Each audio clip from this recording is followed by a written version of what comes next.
Okay, we sanded down our head. We went in and we touched up some spots that needed to be touched up.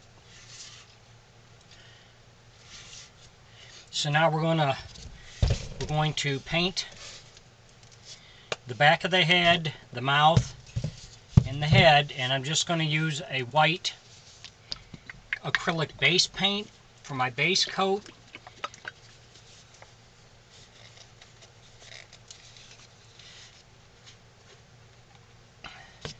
So we'll paint that, let it dry, and then I'll take some 220 grit sandpaper and lightly sand it to smooth it and make sure it's nice and smooth.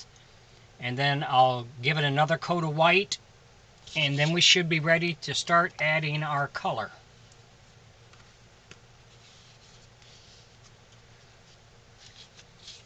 They say just a plain white base paint.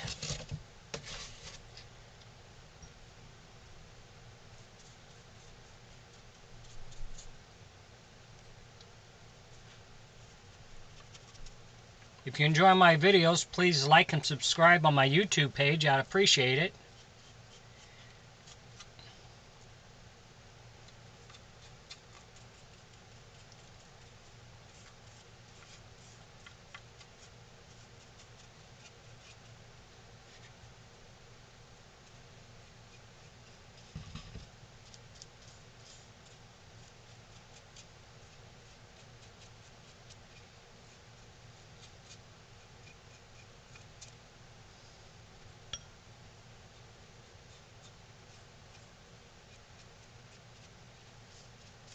So we're just going to continue on, get this all painted up, let it set and dry, and then we'll come back with the next step. Thanks for watching.